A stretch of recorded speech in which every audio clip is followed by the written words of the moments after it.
Shalom, kebenaran hari ini 4 Januari 2024 dengan tema kesungguhan yang kuat. Bapak Ibu Saudara yang dikasihi oleh Tuhan, di tengah-tengah dunia yang makin jahat ini, akan terasa seakan-akan Allah seperti semakin menghindar, semakin tidak nyata, makin tipis kehadirannya, dan seakan-akan Allah dikalahkan oleh kejahatan manusia. Dan ini benar-benar terjadi. Bagi orang yang tidak dengan segenap hati, sepenuh jiwa, segenap akal budi dan kekuatan mengasihi Tuhan, maka orang itu pasti tidak akan menangkap Tuhan. Tuhan akan terasa makin sulit ditemui, makin sulit dikenali. Rasanya Tuhan menjauh, rasanya seakan-akan demikian. Padahal tidak. Tuhan tidak berubah, dulu, sekarang, sampai selama-lamanya. Tuhan hadir dalam kehidupan manusia. Namun dibutuhkan kesungguhan yang kuat, keseriusan yang tinggi untuk bisa menjangkau atau menemukan Tuhan di tengah-tengah dunia kita yang fasik ini. Kita harus sungguh-sungguh melepaskan semua kesenangan dunia. Ketertarikan kita kepada dunia harus kita tinggalkan. Dosa-dosa yang kita lakukan harus kita lepaskan. Berat sekali, memang sulit sekali. Tetapi Tuhan lebih mahal dari apapun dan siapapun. Kita tidak bisa membeli atau memiliki barang mahal dengan harga murah. Barang mahal, harga mahal. Siapa yang lebih mahal dari Allah?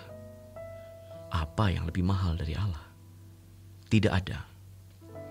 Allah itu paling berharga, paling mahal, paling mulia. Dengan apa kita bisa memperoleh atau mendapatkannya?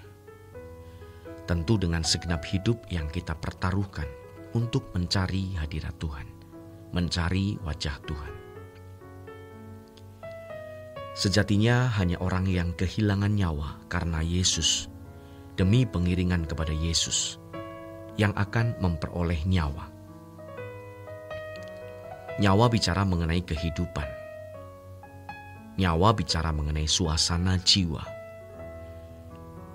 Di dalam nyawa terdapat pikiran dan perasaan. Pikiran dan perasaan ini akan memproduksi kehendak. Jadi kalau pikiran dan perasaan kita sepenuhnya kita tujukan kepada Tuhan, maka kehendak kita pun akan terarah hanya pada Tuhan. Saudara terkasih, kuasa kegelapan bermanuver luar biasa. Bagaimana membuat manusia tidak fokus kepada Tuhan. Dan sebaliknya fokus dengan banyak hal. Apalagi kalau sampai ada yang terjerat perbuatan dosa yang menyangkut keinginan daging, nafsu dan jiwa yang keruh. Maka ia akan terbelenggu dengan keadaan yang tidak akan membuatnya mampu terbang menjangkau Allah. Sebab kita harus menanggalkan atau melepaskan beban dan dosa, baru bisa terbang. Jadi jangan menganggap menemukan Tuhan itu mudah, karena merasa Tuhan sangat membutuhkan kita. Tuhan itu baik, penolong, penuh kasih sayang, benar. Tetapi jangan dengan berpikir demikian, lalu kita berpendapat bahwa Tuhanlah yang membutuhkan kita dan mencari kita. Seperti anak-anak balita yang merasa orang tualah yang membutuhkan dia. Padahal sebenarnya orang tua bisa tidak membutuhkan anak-anak itu. Dunia sudah mau berakhir. Masa kita masih seperti anak balita yang merasa Tuhan membutuhkan kita? Lalu kita lari sana-sini, suka-suka kita. dengan berbagai fokus, kesenangan, hobi, dan lain sebagainya. Ingat, kita yang harus mendekat kepada Tuhan. Kita yang harus mencari wajah-Nya. Kita yang harus menanggalkan semua kesibukan supaya kita bisa fokus kepada Tuhan.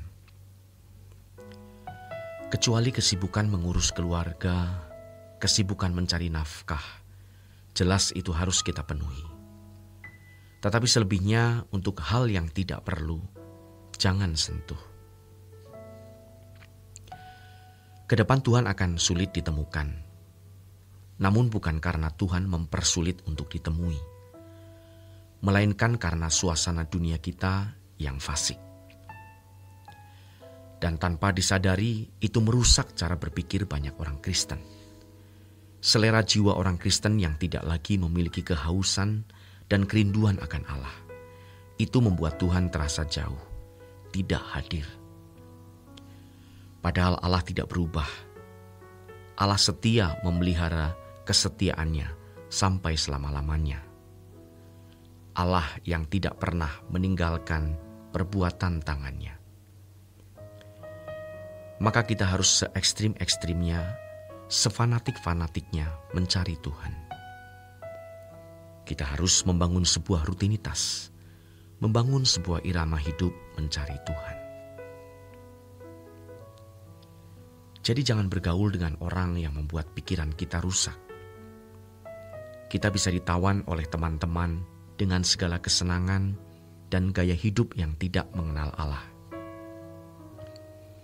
Jangan melakukan kesibukan-kesibukan yang tidak membuat kita bertumbuh di dalam Tuhan. Dunia kita hanya Tuhan, Tuhan saja. Bahkan kalaupun kita pacaran, menikah, punya anak, mengurus rumah tangga, bisnis, apapun kita lakukan semua itu untuk kemuliaan Allah. Kehidupan seperti ini adalah kehidupan yang dipersiapkan untuk masuk kerajaan sorga.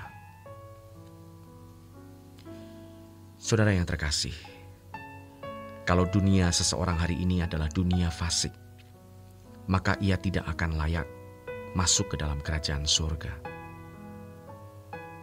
Tetapi kalau Tuhan adalah dunia kita selalu hidup di hadirat Tuhan. Kita menjaga kekudusan dan kesucian. Fokus kita bagaimana menyelamatkan jiwa-jiwa. Maka pasti kita akan diterima di kemah abadi. Sebab kita akan meneruskan persekutuan kita dengan Tuhan di langit baru, bumi baru. Kita teruskan pengabdian kita kepada Tuhan di langit baru, bumi baru. Demikian renungan pada hari ini. Tuhan Yesus memberkati.